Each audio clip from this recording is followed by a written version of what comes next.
So it is now 6 o'clock, and seeing that we have quorum, we'll begin. It's just a one-item planning committee meeting tonight. So I'll call the meeting to order, and I'm looking for an approval of the agenda. So if there's a mover and seconder, thank you, Councillor Hill. Thank you, Councillor Osanek. All those in favor? Carried. We have two sets of confirmation of minutes. I think we can collapse these and do them together. The one is from March 25th, and the other one is from April 1st. We've all had an opportunity to read them. Is there a mover and seconder to confirm those minutes? Councillor Hutchison, Councillor Hill. Any questions or comments? Seeing none, all those in favor? Carried. Thank you. We have no disclosure of pecuniary interests. We have no delegations, and we have no briefings. I'll just read the brief public business statement. This portion of the meeting is open to the public. The city has initiated a new process in which members of the public will have the opportunity to speak for up to 5 minutes on comprehensive reports presented before the planning committee. Those wishing to provide oral comments at this meeting will be invited to do so. If a person or public body would otherwise have an ability to appeal the decision of the Council of the Corporation of the City of Kingston to the local planning tribunal, appeal tribunal, but that person or public body does not make oral submissions at a public meeting or make written submissions to the City of Kingston before the bylaw is passed, that person or public body is not entitled to appeal the decision. And the one and only issue that we have on our agenda tonight is 1485 Westbrook Road. And we've received a report with a recommendation. Who among our planners would like to speak to this issue?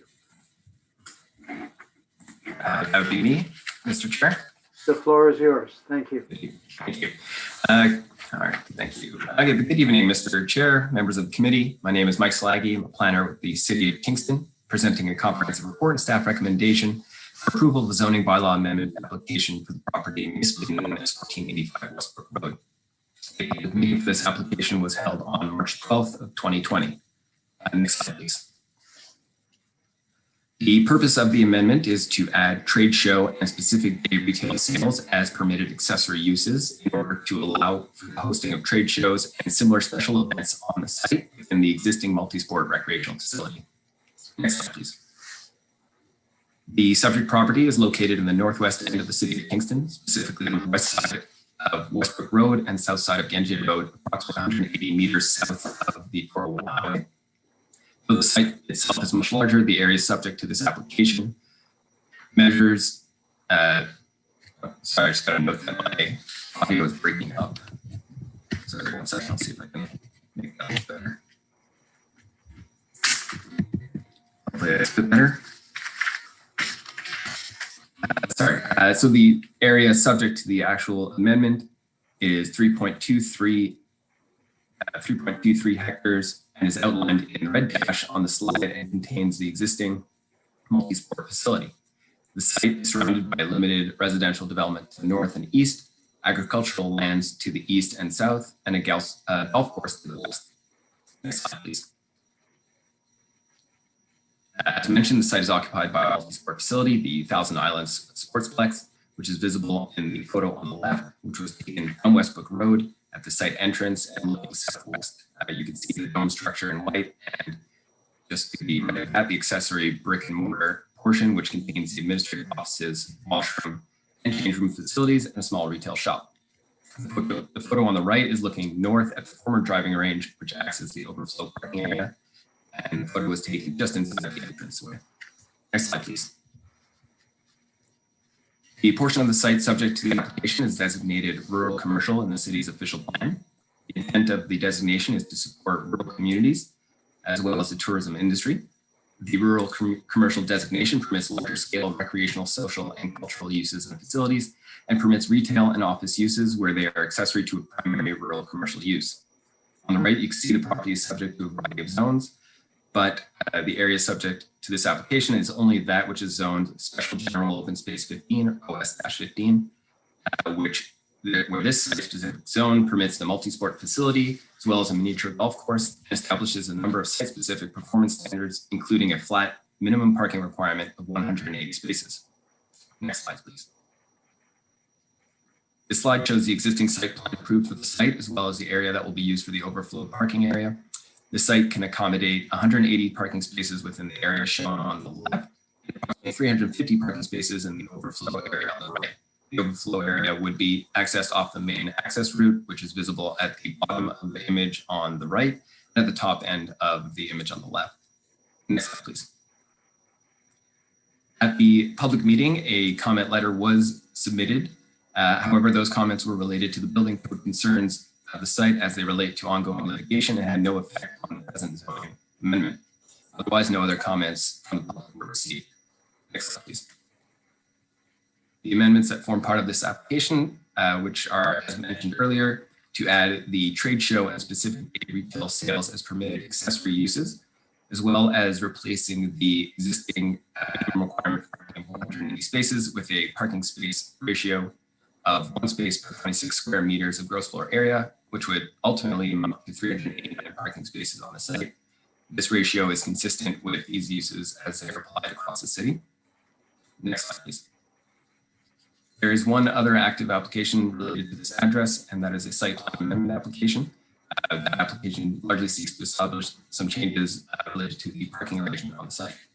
Next slide, please. Ultimately, it is our view that the proposed accessory uses are permitted in the rural commercial designation and would contribute to the economic diversity of the site and the rural area. No negative impacts on services or surrounding uses are anticipated from the addition of these new accessory uses. The proposal is consistent with the provincial policy statement and the official plan and constitutes good land use plan. The application is therefore recommended for approval. And I would just like to note that if this application is, if the zoning amendment is approved, the owner or the host of any event would still be required to obtain a business license for each individual event. Next slide, please.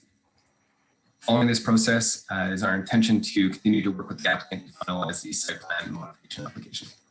Thank you, and I'm available to answer any questions. Thank you very much, and thank you for the report. Just a quick reminder to members of the committee, and then we'll open it up for questions from members of the committee. We should only be speaking to issues that relate directly to the planning aspects or to site plan. So we should avoid speaking to any other issues or past issues. So having said that, I will open the floor for members of the committee. Yes, Councillor Hill. Thank you, Chair. My question relates to the, excuse me, the traffic study. Just wondering about the, because I know that Westbrook Road does not currently have a sidewalk. And although this won't be a really busy facility most days of the year, on those days that it is quite busy to hosting these events, I'm wondering, what the potential is in terms of traffic and the danger because to the south of the site is a lot of new residential development, presumably lots of young kids. So I'm just kind of wondering about, did the traffic study take into account the fact that there is no sidewalks in that area presently? Through you, Mr. Chair, I'm just turning off my video in hopes that apparently the audio still isn't great, so apologies for that. And I don't know if I can speak to the specifics of the traffic report that was submitted. We do have a representative of the transportation department here, as well as the consultant's traffic engineer. I can say that the the submitted traffic report, I don't believe discussed pedestrian movements. It more specifically just measured traffic impacts from vehicular traffic entering and exiting the site, and seeing if any amendments or changes to the roadway would be required due to that impact. The conclusion of which was that no changes were required, and staff traffic, the city's engineering staff reviewed the report and were able to accept that report. I will maybe turn it over to my colleague in transportation to contribute to that, or the consultant to speak to the specifics of pedestrian movements they'd like to. Great. Thank you. I believe that's Mr. Semple's cue.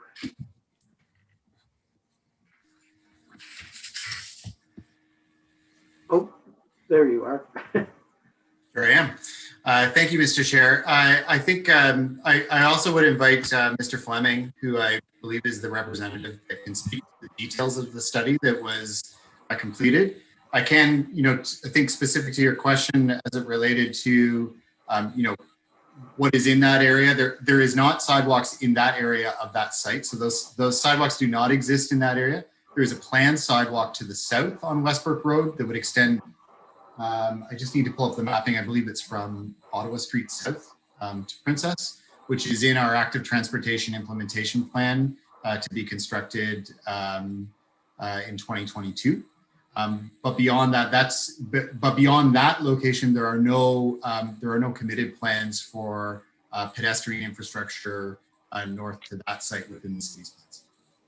And just to follow up, Mr. Chair, so the sidewalks that are planned, though, are planned for the area that has residential development. So I'm not really looking for it necessarily to extend all the way up to the dome itself, but so long as where there's a residential area, that there would be, by 2022, presumably, there would be sidewalks there.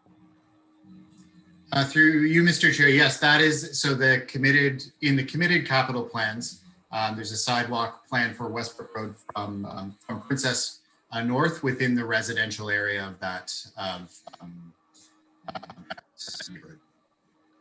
Thank you. I believe that's the right answer. Thank you very much. Mr. Fleming, did you have anything to add? Good evening, members of committee. I believe that answer was rather comprehensive. My report, as the facility will mostly be accessed or almost exclusively accessed by vehicles, was focused on the traffic operations and whether any congestion would result. And the findings of that were that it would not be the case, that the roadway network could accommodate the vehicles. It did not have a focus on pedestrians given the lack of pedestrian arrivals that was anticipated. Thank you very much. Any further questions from the committee? Yes, Councillor Osanik. Thank you, Mr. Chair. Through you, I just have two questions. One of them is, with this zoning change, the dome would still be used when it's not being used for trade show or for specific retail sales. Is the intention it's still going to be used as a multi-sports complex, still have like the indoor soccer there? Through you, Mr. Chair. Yes, these new uses are only accessory uses. The primary use will continue to be the multi-sport facility. This just allows them to have the permission to host these events. And as I understand, it would be on off hours, weekends or evenings.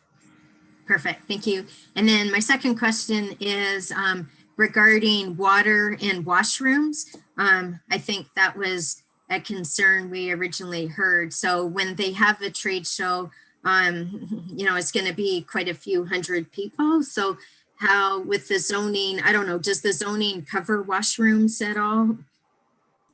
How do we address that?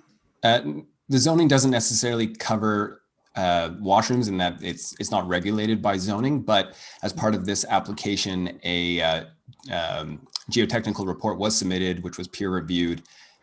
Part of that reviewed the wastewater or the potential wastewater issues. And one of the recommendations was to reach out to the Ministry of Environment and Conservation and Parks because currently the permit for their septic system is based under KFLNA, or now the city's health unit. We reached out to them and they were comfortable with the approach that the applicant put forward. As I understand it, on top of the existing washrooms within the facility, they will also be using temporary washrooms.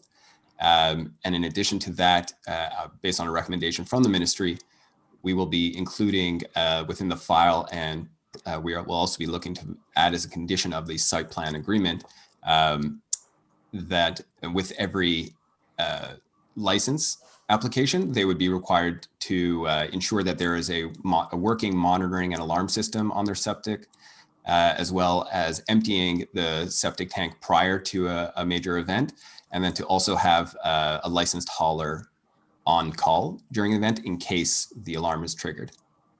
All right, thank you very much. Thank you. Any further questions? Seeing none, Deputy Chair Osanek, could you take the chair? I just have a couple of quick questions that are actually site plan questions, which I know we can bring forward at planning meetings. Has there been a commitment that all the additional, as well as the current parking provided, will be paved parking? It's not just going to be gravel, is it? As I understand it, there isn't the commitment for the entire area to be paved, but that is still something that we are looking to explore with the applicant. Okay, and that's a site plan issue that can be addressed through site plan, and some consideration for water runoff will be made at that time. Is that accurate? Through you, Madam Chair, that is correct. Thank you. And the only other issue that seemed to be recurring had to do with traffic. But I understand from Mr. Fleming's earlier answer, but if he can reiterate that traffic, the traffic study would suggest that wouldn't be an issue.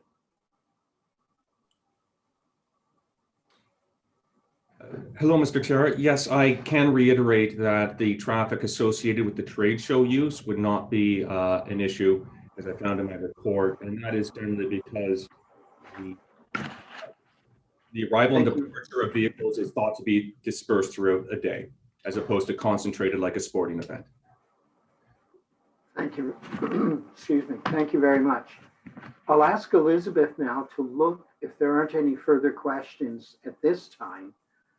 Before we put it on the floor, I'll ask Elizabeth to comment if there's any members of the public here that have expressed an interest in speaking. Thank you, Mr. Chair. At this time, we do not have any members of the public in the meeting with us this evening. Okay, thank you very much. So we'll go back into committee. The recommendation is before us. Is there a mover and a seconder? Thank you, Councillor Hill. Thank you, Councillor Osanek. We'll go back, before I call the question, we'll go back to the committee. Are there any further comments or questions? Seeing none, I will call the question. All those in favor of the recommendation before us? Thank you, and that passes unanimously. So, thank you very much. This will be the second quickest planning meeting we've had, I think. Thank you very much. We have no motions.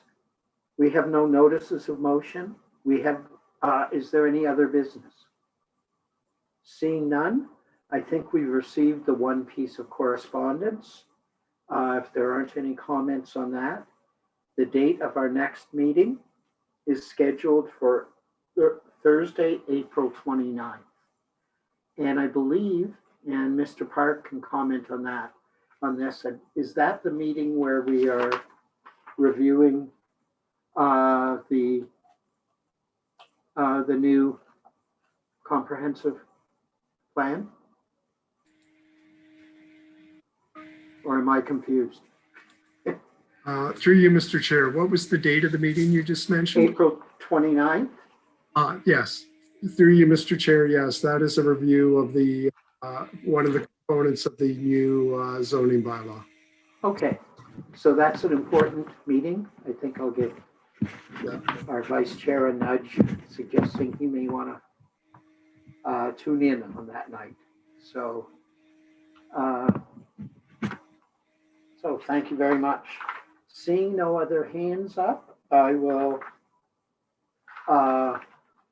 if there's a motion to adjourn, Councillor Osanek, Councillor Hutchison, all those in favor?